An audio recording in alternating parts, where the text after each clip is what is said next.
The last time Manoj Bajpayee starred in a movie by writer-director Devashish Makhija, he won Best Actor at the Film Critics Guild of India Awards and a national award. That was 2018's incredible Bhonsle. What do they have for you now?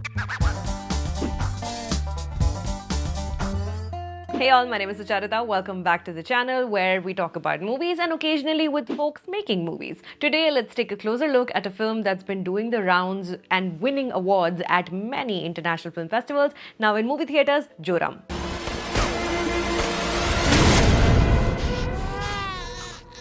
Manoj Bajpayee is Dasru, a migrant worker in Mumbai on daily wages, along with his wife, played by Tanisha Chatterjee.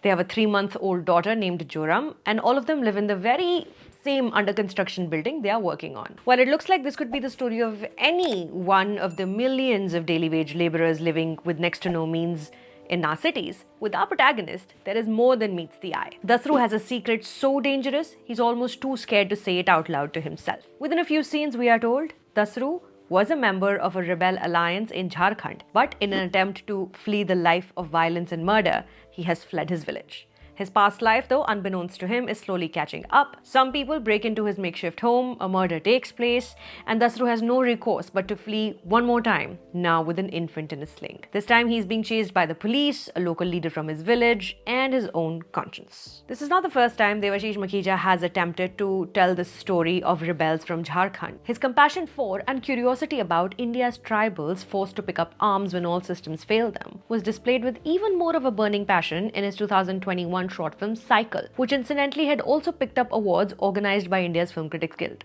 In दोनों movies के trailer देखो आप, Cycle and Joram. They feature a very similar tribal ditty being sung by a woman in happier times. यहाँ कहीं नदी भी था. While Cycle was a found footage format film with a female protagonist looking for revenge and anger, Joram is Makhija's full-fledged defense of India's indigenous communities swindled out of their ancestral lands by corporates hand in glove with local governments. This time, his protagonist is not angry, despite having every reason to be furious at the world. Dasru is post-anger. His flame has been put out. When we meet him for the first time, he has already given up the cause. He's content living an impoverished life as long as he is left alone and can live safely. Dasru has accepted defeat. His dreams are deflated and he's only living from one sunrise to the next for the sake of his newborn. In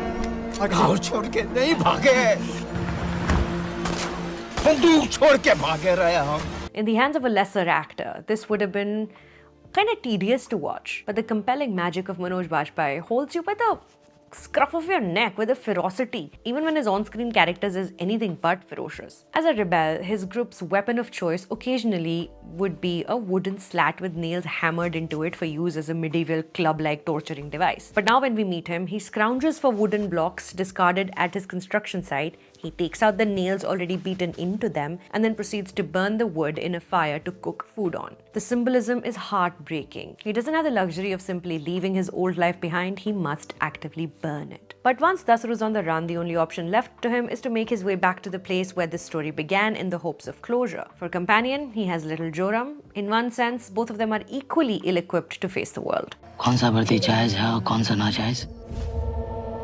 यह तय करते करते और 100 साल बीत जाएगा sir. Joram is watching you watch it, and it doesn't want to be blamed for presenting a one-sided, incomplete narrative. While Dasru runs and hides, the narrator shifts, and for large swaths of time, we become Ratnakar, the police officer reluctantly giving him chase, played effortlessly by an always excellent Mohammed Zeeshan Aayub.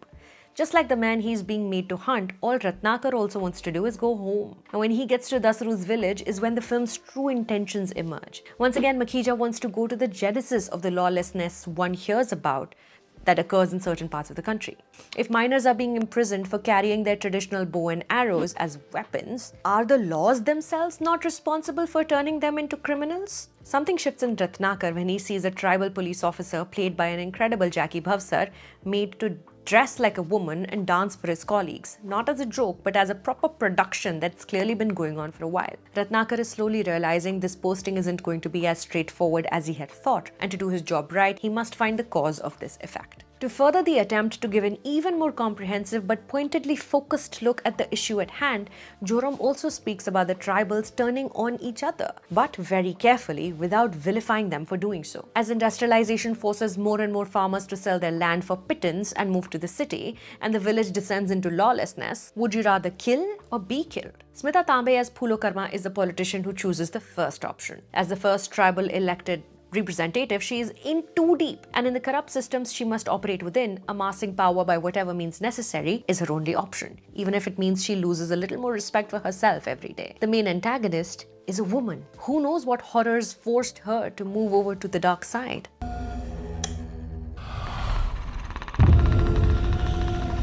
Makhija's screenplay then leads up to a breathtaking chase sequence with multiple parties in various modes of transport looking for each other in the climax. Ratnakar is on a bike, Phulo is in her Sarkari jeep, and Dasru is clinging onto the stepney of a cart, child on his back. The ultimate sequence then takes place in a huge mine. Tiny dwarfed humans against hollowed out stony mountains trying to ascertain their might with hulking machinery. A face-off occurs. Phulo with her power is in the passenger seat, Dasru is meek and timid in the back, and Ratnakar at the window, slightly unsure, lacking full context, is still looking in from the outside. Unlike Article 15, there will be no heroic save of the downtrodden, no solutions by city dwellers. No solutions at all. Like Scorsese with Killers of the Flower Moon, Devashish Makhija too has a guilt he's trying to assuage through his writing. Why do we get to live in Mumbai high-rises? Why do we sleep soundly at night? Who did we take this from? Who must we offer credit and apologies to? A group of people organize a blockade in a sequence singing Zameen Nahi Denge. Ratnakar stops and looks at them,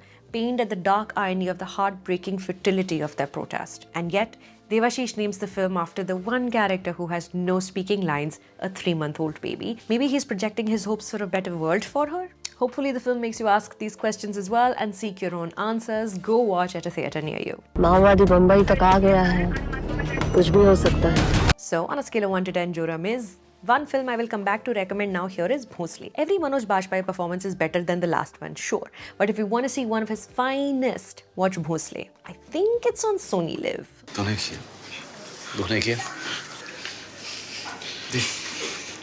Also, watch Tandav. That is on YouTube. It's an 11-minute short story by Makhija, again starring Manoj, where he's again playing a cop but as different from Bhonsle as possible. Anvita Dutt shows up in Tandav in a fun surprise. Manoj Bajpayee dances for a whole sequence. It's really cool. Please dekho. Is hafte we've already spoken about the largely unimpressive The Archies. Next, we are moving on to Timothée Chalamet starrer Wonka. Before you leave, click on the subscribe button under this video.